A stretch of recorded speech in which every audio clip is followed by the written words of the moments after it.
아멘, 아멘. 우리 이제 함께 말씀 보도록 하시겠습니다. 사무엘상 17장 26절로 36절입니다. 사무엘상 17장 26절로 36절입니다.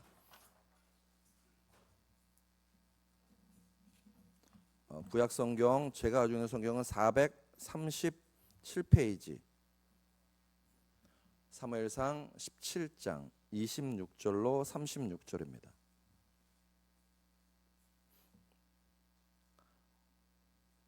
다 찾으셨나요? 아멘, 아멘. 제가 한 절 읽고 여러분이 한 절 읽겠습니다. 다윗이 곁에 서 있는 사람들에게 말하여 이르되 이 블레셋 사람을 죽여 이스라엘의 치욕을 제거하는 사람에게는 어떠한 대우를 하겠느냐?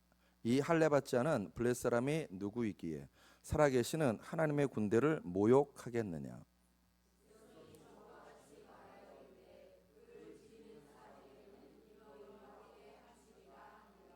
큰형 엘리압이 다윗이 사람들에게 하는 말을 들은지라 그가 다윗에게 노를 바라여 이르되 내가 어찌하여 이리로 내려왔느냐?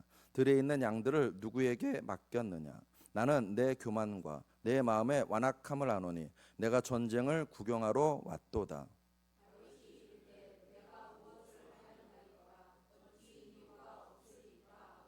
돌아서서 다른 사람을 향하여 전과 같이 말하며 백성이 전과 같이 대답하니라.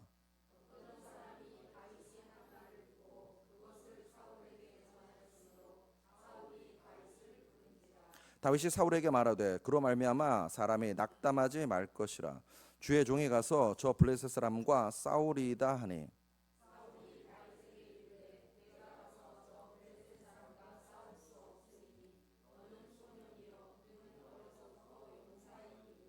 다윗이 사울에게 말하되 주의 종이 아버지의 양을 지킬 때에 사자나 곰이 와서 양떼에서 새끼를 물어가면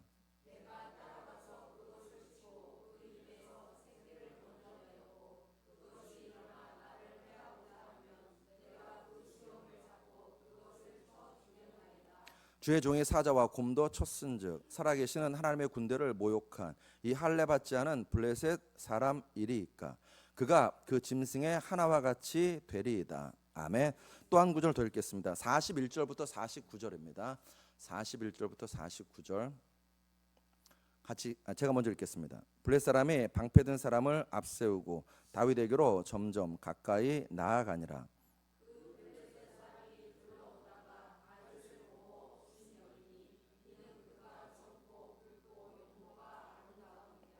블레셋 사람이 다윗에게 이르되 내가 나를 개로 여기고 막대기를 가지고 내게로 나아왔느냐 하고 그의 신들의 이름으로 다윗을 저주하고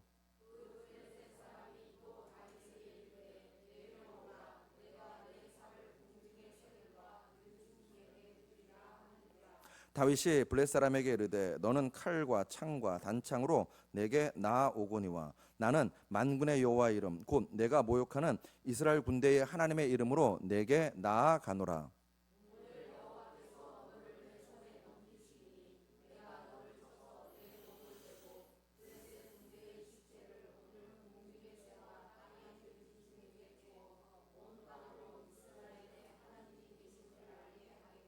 또 여호와의 구원하심이 칼과 창에 있지 아니함을 이 무리에게 알게 하리라. 전쟁은 여호와께 속한 것인즉 그가 너희를 우리 손에 넘기시리라.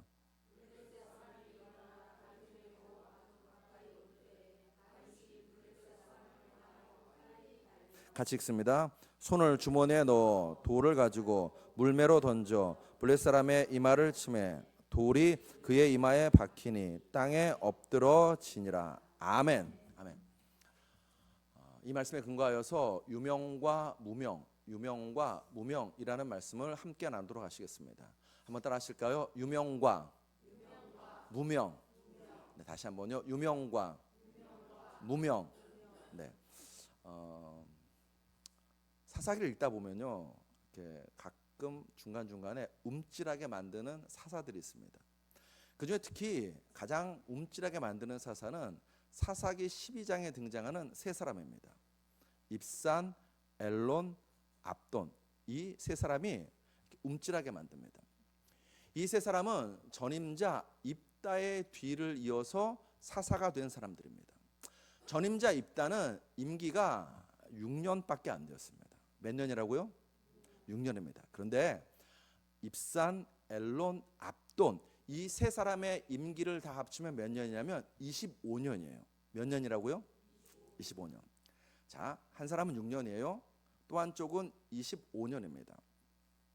성경은 6년을 사역한 입다에 대해서는 사사기 11장과 12장 두 장에 걸쳐서 사사 입다의 사역을 이야기하고 있습니다. 반면 입산, 엘론, 압돈 맞나요? 네, 압돈 이 세 사람 25년을 사역한 이 세 사람에 대해서는 성경에 몇 절을 할애하냐면 겨우 8절뿐입니다. 절수도 작을 뿐만 아니라 내용도 허접합니다. 세 사람에 대해서 성경은 이렇게 말합니다. 먼저 입산입니다. 입산에 대해서는 자녀 이야기만 합니다. 자녀가 몇 명이냐면 60명이었어요. 아들이 30명, 딸이 30명 이렇게 60명의 자녀를 두었습니다. 그렇게 60명의 자녀를 두었다. 그리고 기록이 없습니다. 끝이에요. 그 자녀들 결혼시켰다는 기록으로 끝납니다. 엘론에 대해서는 그가 수불론 출신이라는 것과 사역이 10년 동안 사역했다는 것, 이 기록이 끝입니다. 그 10년 동안 엘론이 무슨 사역을 어떻게 했는지는 성경 어디에도 기록되어 있지 않습니다. 압돈도 자녀와 손자 이야기뿐입니다. 자녀와 손자가 70명이래요. 근데 주목할 점은 뭐냐면 이 70명의 자녀와 손자에게 전부 다 차를 주었어요. 여러분 안 놀라시는데 저는 되게 놀랐어요. 마치 이런 거예요. 아빠 차 따로 한 대, 아들 차 따로 한 대, 딸 차 따로 한 대, 손주 차 따로 한 대 해서 무려 71대의 차를 이 집안에 두었습니다. 그러니까 성경에는 나귀라고 나왔습니다. 나귀를 70명 자녀와 손자들에게 다 나눠줬다고 이렇게 되어 있습니다. 그리고 기록이 끝입니다. 더 이상 이 사람에 대한 기록이 없습니다. 분명 이 세 사람 세상적으로 보면요 성공했습니다. 부와 명예를 누렸습니다. 그런데 하나님은요 이 세 사람에 대해서 할 말이 별로 없으시대요. 여러분 성경을 보면은 성도에 대해서 둘로 나눌 수 있습니다. 하나님이 할 말이 없는 성도와 하나님이 할 말이 많은 성도 이렇게 나눌 수 있습니다. 다시요. 하나님 입장에서 할 말이 많은 성도와 할 말이 없는 성도 이렇게 나눌 수 있습니다. 여러분과 저는 어느 쪽에 속할까요? 우리가 죽었습니다. 천국 갔습니다. 장례식장이 치러집니다. 그런데 그 장례식장에 온 사람들이 그 고인에 대해서 추억할 것도 기억할 것도 칭찬할 만한 것도 기념할 만한 것도 없어 보십시오. 별로 할 말이 없어 보십시오. 그 인생 얼마나 불쌍한 인생입니까? 사랑하는 성도 여러분 축복합니다.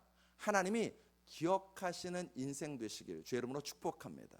하나님이 여러분과 저의 이름을 아시는 그런 신앙 되시길 주의 이름으로 축복합니다.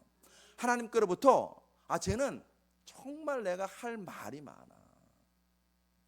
쟤하고 나하고 얼마나 신앙적으로 깊은 교제를 나눴는지 아니? 그래서 제가 내 마음을 알아줬었어. 이렇게 하나님으로 하여금 할 말이 많은 성도가 되었으면 좋겠습니다. 오늘 본문이 그 이야기를 합니다. 사실 오늘 설교 제목을 맨 처음에는 다윗과 골리앗이라고 잡았습니다. 아마 여러분들이 사무엘상 17장을 설교 들으실 때 대부분 이런 설교 제목을 굉장히 많이 들으셨을 거예요. 저도 어릴 때부터 이 본문을 대하면 다윗과 골리앗 이렇게 본문을 잡고 설교 제목을 잡고 듣는 설교 많이 들었습니다. 근데 금세 지워버렸습니다. 왜냐하면 성경의 의도와 벗어나기 때문입니다. 자, 사무엘상 17장은 총 몇 절까지 있나요? 빨리 컨닝하십시오. 몇 절까지 있나요? 58절이 있습니다. 58절. 굉장히 긴 장입니다. 58가지 절이 있어요. 자, 여러분 물어보겠습니다. 이 긴 절수에서 골리앗이라는 이름이 몇 번 나올까요? 이걸 또 다 읽어볼 수도 없고 우린 되게 많이 나오는 것 같은데 성경에는요 딱 2번 나옵니다. 2번 나와요. 4절 죄송해요. 제가 이번 주에 정말 바빴어요. 바빠가지고 4절에 보시면 블레셋 사람들의 진영에서 싸움을 도두는 자가 왔는데 그의 이름은 골리앗이요. 여기 한 번 나옵니다. 두 번째 어디 나오면 23절입니다. 23절 그들과 함께 말할 때에 마침 블레셋 사람의 싸움 도두는 가드 사람 골리앗이 이렇게 딱 두 번 나옵니다. 두 번 나오고 나머지는 다르게 지칭되어 있습니다. 뭐라고 불릴까요? 블레셋 사람이라고요. 앞에 화면을 좀 띄워주시겠습니까? 앞에 화면을 띄워주십시오. 네. 10절에 그 블레셋 사람이, 11절에 블레셋 사람이, 16절에 블레셋 사람이, 26절에 이 할례 받지 않은 블레셋 사람이 누구이게, 이렇게 해서 10절부터 시작해서 57절까지 계속해서 뭐라고 불리냐면 블레셋 사람, 블레셋 사람, 블레셋 사람, 그 할례 받지 않은 블레셋 사람, 이렇게 불립니다. 골리앗이라고는요 딱 두 번 등장합니다. 그런데 그 골리앗에 대해서 성경은 계속해서 뭐라고 얘기하냐, 무려 22번 동안 블레셋 사람, 블레셋 사람, 블레셋 사람이라고 부릅니다.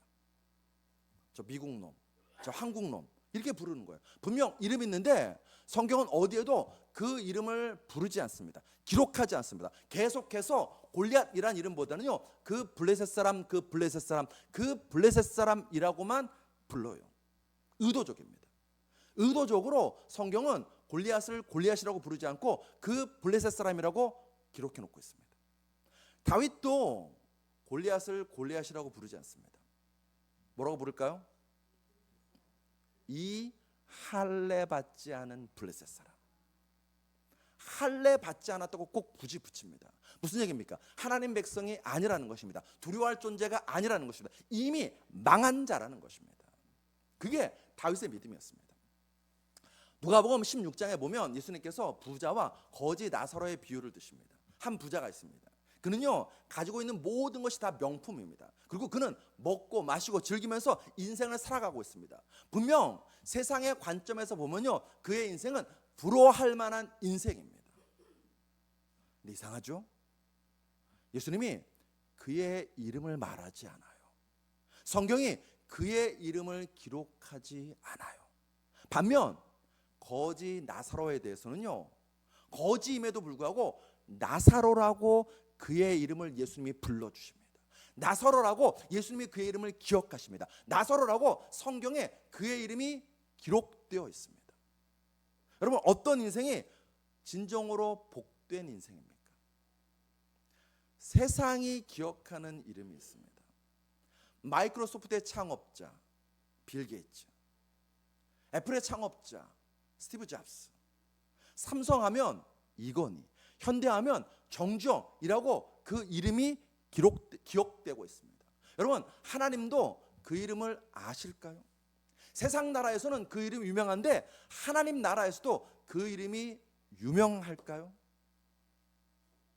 세상 기준으로 보면 골리앗은 분명 용사입니다. 유명한 사람입니다. 전쟁의 신이라고 불릴만합니다. 그런데 하나님은, 성경은 그 이름을 기억하지도 기록하지도 부르지도 않습니다.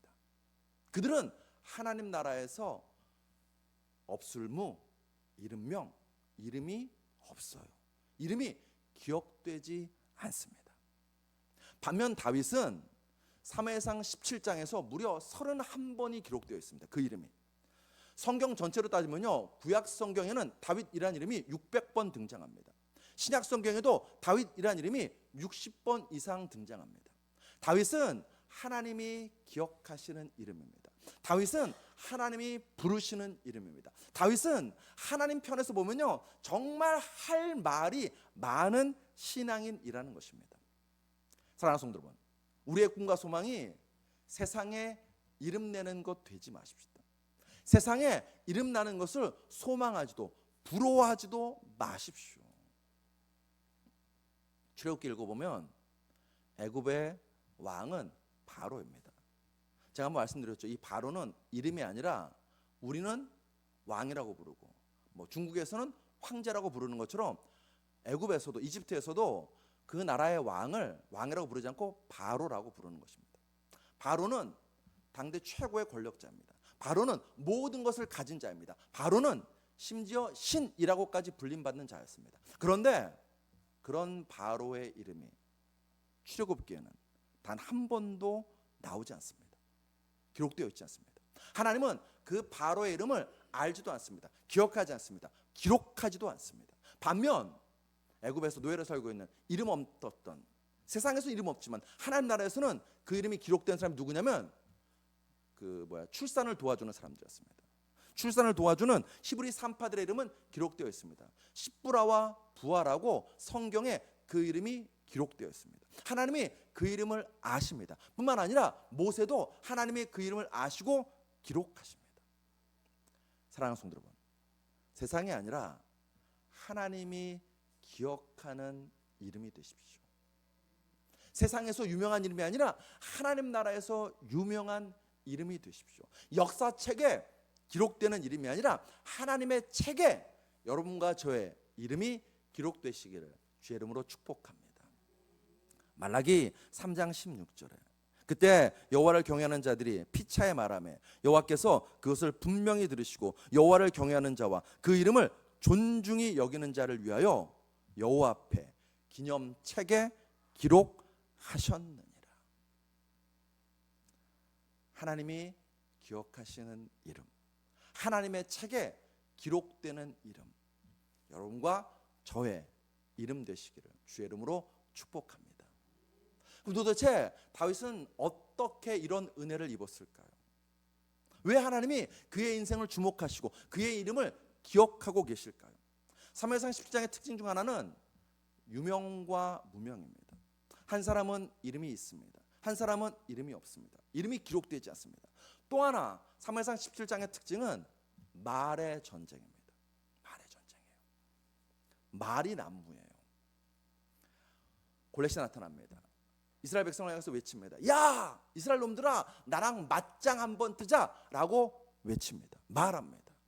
그리고 그 말을 무려 며칠간 하느냐? 무려 40일 동안 골리앗은 계속해서 매일매일 나타나서 야, 이스라엘 놈들아, 나랑 맞짱 한번 뜨자라고 말합니다. 여러분, 성경 어디에도 이 골리앗이 창을 휘두르거나 이스라엘 군인을 죽이는 장면 없습니다. 사무엘상 17장에는요 창싸움 없습니다. 칼싸움 없습니다. 오로지 말만 난무하고 있습니다. 근데 이상하죠? 그 골리앗의 말을 듣고 사울 왕과 이스라엘 군대는 두려움에 빠집니다. 절망합니다.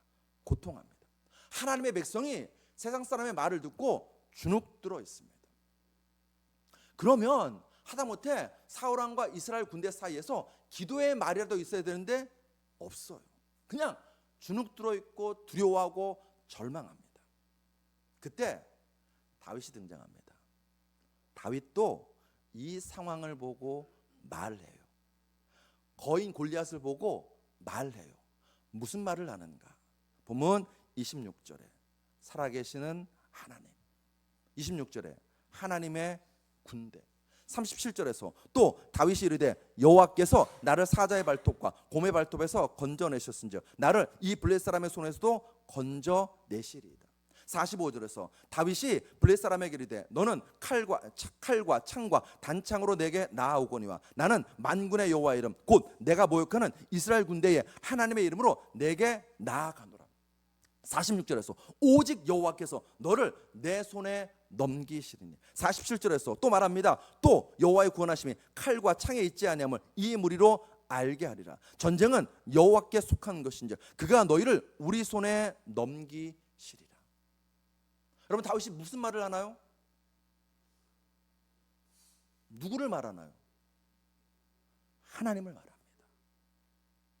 하나님의 크고 위대하심을 말합니다. 그 하나님이 나의 주, 나의 왕, 나의 승리이심을 말합니다. 그 가장 절망적인 순간에 다윗은 믿음의 말을 합니다. 신앙의 말을 합니다. 성경의 말을 합니다. 자기가 만난 하나님을 말합니다. 성경에 증언하는 하나님을 말합니다. 역사가 기록하고 있는 하나님을 말합니다. 사도 바울처럼 다윗은요 자기가 믿은 바를 말해요. 사도 바울은 다윗은 자기가 본 바를 말하지 않습니다. 자기가 느낀 바를 말하지 않습니다. 자기가 생각하는 바를 말하지 않습니다. 사울 왕과 이스라엘 군대는요 자기들이 본 바를 말해요. 두려워 빠져요. 근데 다윗은요 자기가 보고 느낀 것을, 자기가 생각한 것을 말하지 않고 자기가 믿은 바를 말해요. 여호와 하나님을 말합니다. 여호와 하나님의 승리를 말합니다. 여러분과 저도 보고 느낀 것을 말하는 것이 아니라 나의 믿음 바를, 하나님이 내게 믿게 하시는 바를 말하는 여러분과 저 되시기를 주의 이름으로 축복합니다. 고린도서 4장 13절은 말합니다. 기록된 바 내가 믿었으므로 말하였다 한 것 같이 우리가 같은 믿음의 마음을 가졌으니 우리도 믿었으므로 또한 말하노라. 저를 한번 다시 할까요? 믿음 바를 말하자. 한번 더요. 믿음 바를 말하자. 아멘, 아멘. 여러분, 예수님도 그렇게 사셨어요. 회당장 야이로가 예수님께 달려옵니다. 달려와서 무릎 꿇고 외칩니다. 예수님, 예수님, 내 딸 좀 살려주십시오. 예수님께서 그 회당장 야이로의 절박한 외침을 듣고 회당장 야이로와 함께 야이로의 집으로 가십니다. 가는 길 중간에 12의 혈루증을 앓는 여인이 예수님의 옷자락을 붙잡는 사건이 벌어집니다. 그러면서 시간이 지체됩니다. 그 사이에 회당장 야이로의 집에서 사람들이 달려옵니다. 달려와서 말합니다. 회당장이시여, 딸이 죽었습니다. 그 얘기예요. 마가복음 5장 35절에 아직 예수께서 말씀하실 때 회당장의 집에서 사람들이 와서 회당장에게 이르되 당신의 딸이 죽었나이다. 어찌하여 선생을 더 괴롭게 하나이까. 여러분, 이 말에 틀린 거 없습니다. 누가 봐도 그 회당장의 딸이 죽었습니다. 죽어서 죽었다고 말합니다. 그런데 그 순간 예수님은 다르게 말씀하십니다. 마가복음 5장 39절에 들어가서 그들에게 이르시되 너희가 어찌하여 떠들며 우느냐? 이 아이가 죽은 것이 아니라 뭐한대요? 잔다 하시니. 잔대요. 죽은 게 아니라 잔다고 말하십니다. 말이 달라지자 역사도 달라집니다. 그 딸 깨어납니다. 그 딸 살아납니다.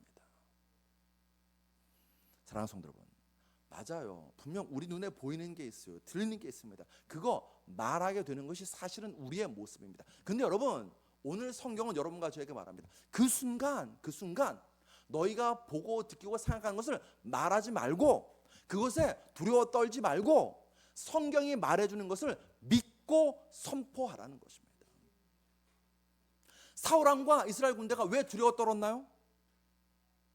그들은요 40일 동안 골리앗의 말을 들었습니다. 골리앗의 말만 묵상한 거예요. 세상의 말을 듣고 그 세상의 말만 묵상하고 있었기 때문에 그들은 두려워 떨고 있었던 것입니다. 그런데 왜 다윗도, 여러분 생각해 보시죠. 다윗 눈에 골리앗이 작았을까요? 커 보였을까요? 커 보였죠. 당연히 다윗 눈에도요 골리앗은요 거인입니다. 그런데 왜 다윗은 이길 수 있다고 말하나요? 아멘. 하나님을 믿었습니다. 그리고 하나님 말씀을 들었어요. 골리앗의 말이 들려오는 그 말 들은 게 아닙니다. 다윗은 그 순간 하나님 말씀을 듣고 하나님 말씀을 묵상했습니다. 여러분, 이스라엘의 첫 번째 전쟁 때, 이스라엘의 출애굽가 난 다음에 첫 번째 전쟁 때 하나님이 이스라엘 백성에게 이렇게 말씀하셨어요. 출애굽기 14장 13절로 14절에 모세가 백성에게 이르되 너희는 두려워하지 말고 가만히 서서 여호와께서 오늘 너희를 위하여 행하시는 구원을 보라. 너희가 오늘 본 애굽 사람을 영원히 다시 보지 아니하리라.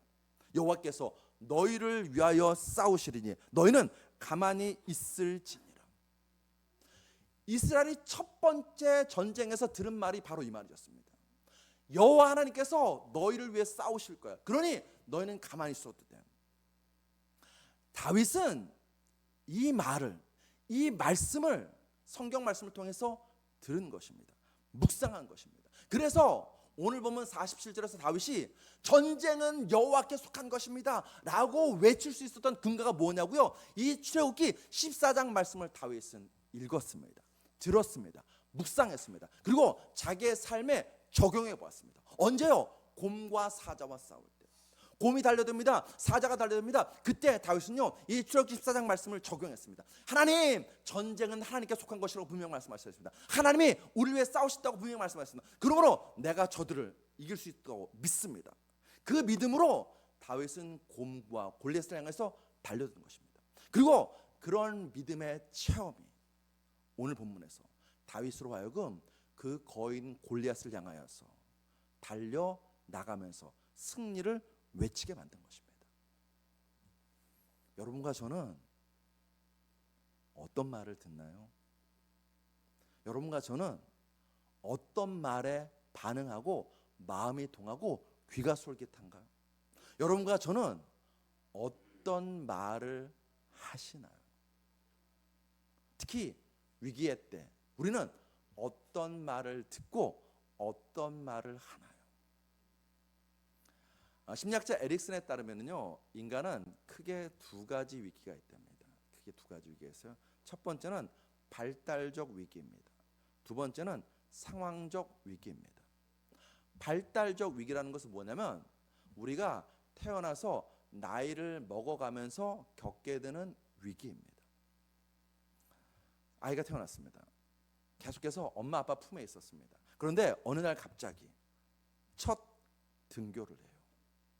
엄마 품을 떠나서 어린이집에 첫 등교합니다. 유치원에 첫 등교합니다. 학교에 첫 등교합니다. 아이 입장에서는요, 위기예요. 위기. 그래서 어린이집에 유치원에 첫 등교하는 날 우는 애들 되게 많습니다. 왜요? 두렵거든요. 위기거든요. 첫 등교 위기입니다.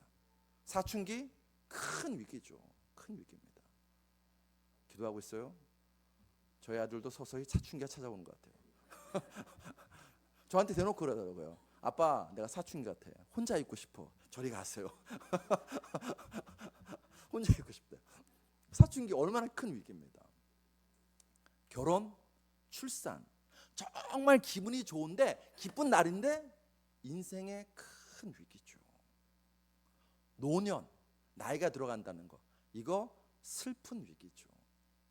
우리가 나이가 들어가면서 발달하는 과정 중에서 누구나 겪게 되는 위기들이 있습니다. 이게 발달적 위기입니다. 또 하나 상황적 위기가 있습니다. 시험에 불합격했어요. 대입에 실패했습니다.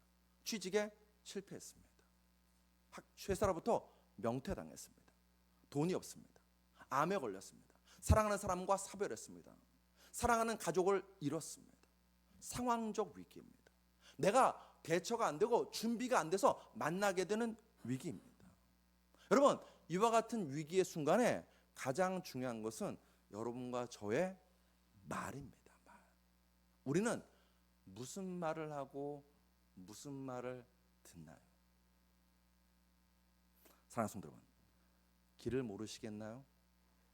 창세기 28장 15절을 말하십시오. 창세기 28장 15절 한번 띄워주시겠습니까? 띄웠나요? 우리 같이 말해보십시다. 말해보십시다. 시작. 내가 너와 함께 있어. 내가 어디로 가든지 너를 지키며 너를 이끌어 이 땅으로 돌아오게 할지라. 내가 내게 허락한 것을 다 이루기까지 너를 떠나지 아니하리라 하신지라. 아멘. 어느 날 힘이 없나요? 그러면 이사야 40장 29절을 말합시다. 우리 한번 같이 말해보겠습니다. 시작. 피곤한 자에게는 능력을 주시며 무능한 자에게는 힘을 더하시나니. 아멘. 마음이 혼란스러우십니까? 요한복음 16장 33절을 말하십시오. 우리 말해보겠습니다. 시작. 이것을 너희에게 이르는 것은 너희로 내 안에서 평안을 누리게 하려 함이라. 세상에서는 너희가 환난을 당하나 담대하라. 내가 세상을 이겼노라. 이거 말하는 겁니다. 뭔가 부족하세요? 여러분, 그 순간에는요, 야고보서 1장 5절을 말하십시오. 같이 말해 보겠습니다. 시작. 너희 중에 누구든지 지혜가 부족하거든 모든 사람에게 후히 주시고 꾸짖지 아니하시는 하나님께 구하라. 그리하면 주시리라. 아프세요? 몸이 아프세요? 마음이 아프세요? 말라기 4장 2절을 말하십시다. 우리 함께 같이 말해 보겠습니다. 시작. 내 이름을 경외하는 너희에게는 공의로운 해가 떠올라서 치료하는 광선을 비추리니 너희가 나가서 외양간에 나온 송아지같이 뛰리라. 아멘. 두려우세요?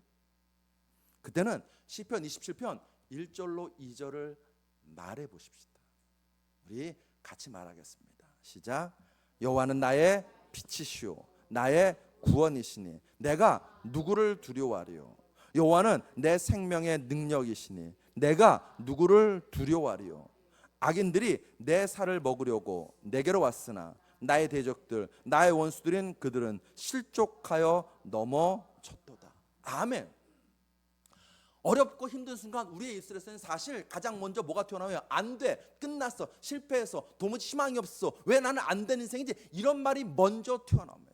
여러분, 그때 우리의 입을 막고 내가 하고 싶은 대로 말하는 것이 아니라 그 입을 막고 성경을 열어서 하나님의 말씀을 말하고 그 말씀을 믿는 여러분과 저 될 줄로 믿습니다. 주님 약속하셨잖아요. 믿으면 믿음대로 된다고. 그 은혜가 여러분과 저에게 날마다 넘치게 되시기를 주의 이름으로 축복합니다. 어렵다는 생각이 떠오를 수 있습니다. 안 된다는 말이 먼저 튀어나올 수 있습니다. 내 인생 왜 이런가 라는 그런 한탄이 내 입에서 먼저 튀어나올 수 있습니다. 근데 여러분, 그렇게 내가 내 입으로 말하면 그 말을 가장 먼저 듣는 사람이 누군가요? 본인이에요. 그런 부정적인 말 계속 들으면 우리의 인생 안 되는, 진짜로 안 되는 인생 됩니다. 그게 아니라 그 순간 약속의 말씀을, 하나님의 약속하신 말씀을 말하는 여러분과 저 되시기를 주의 이름으로 축복합니다. 여러분, 그러려면 어떻게 될까요? 매일 성경 읽으셔야 됩니다. 그리고 여러분과 저의 성경이 지저분해지셔야 돼요. 여기 밑줄 쳐놓고 별표 해놓고 형형색색으로 형광펜으로 칠해놓고 하셔서 성경 열 때마다 그 말씀이 하나님의 음성으로 들려지고 그 말씀을 말하는 여러분과 저 될 줄로 믿습니다. 말씀 정리합니다. 글 한 편을 여러분에게 들려드리고 싶습니다. 제가 보통은 이렇게 글을 보면 메모해 놓는데 이 글을 도대체 어디서 메모했는지 기록이 안 남아더라고요. 근데 그래도 여러분하고 함께 나누고 싶습니다. 한번 들어보십시오. 위기는 기회다. 하나님이 판도를 바꾼다. 질서를 무너뜨린다. 왜요? 세기를 열기 위해서다. 성도는 위기를 나쁜 것으로만 인식 말아야 한다. 위기를 보는 관점이 달라야 한다. 위기가 없던 자리를 만든다. 위기가 없던 길을 만든다. 위기가 없던 사람을 붙여주신다. 파도는 하나님이 만든다. 인간이 만들 수 없다. 파도가 오면 그 파도를 타는 것은 인간이다. 바람은 하나님이 만든다. 인간이 만들 수 없다. 바람이 불면 그 바람을 타는 것은 인간이다. 이게 바로 하나님보다 앞서지 않는다는 뜻이다. 주시지 않으면 가만히 기다리라. 그러나 파도가 오면 타라. 바람이 불면 대응하라. 그게 성도다. 사랑하는 성도 여러분, 여러분과 저에게는요, 어떤 순간에도 위기가 아니라 기회인 줄로 믿습니다. 어떤 기회요? 하나님 만날 기회입니다. 어떤 기회요? 하나님의 능력과 영광을 더 깊이, 더 풍성하게 체험할 기회입니다.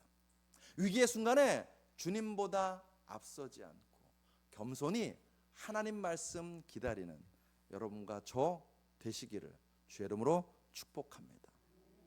불가능이 가능케 되고 절대 부정이 절대 긍정이 되는 역사가 일어날 줄 믿습니다. 기도하시겠습니다. 아버지 하나님, 진실로 우리가 주의 말씀을 기다립니다. 주의 은혜를 기다립니다. 그리고 그 믿음 바를 말하는 우리가 될 수 있도록 복내려 주시옵소서. 우리 한 사람 한 사람의 입술 가운데 하나님께서 성령의 불을 보내심을 통해서 이 입술에서 하나님 거짓된 말, 부정적인 말, 안 된다는 말, 끝났다는 말, 실패의 말 하지 않도록 도와주시옵시고 오직 하나님의 말씀을 말하는 저희들 다 될 수 있도록 역사하여 주시옵소서. 예수 그리스도로 감사하며 기도드렸사옵나이다. 아멘. 아멘.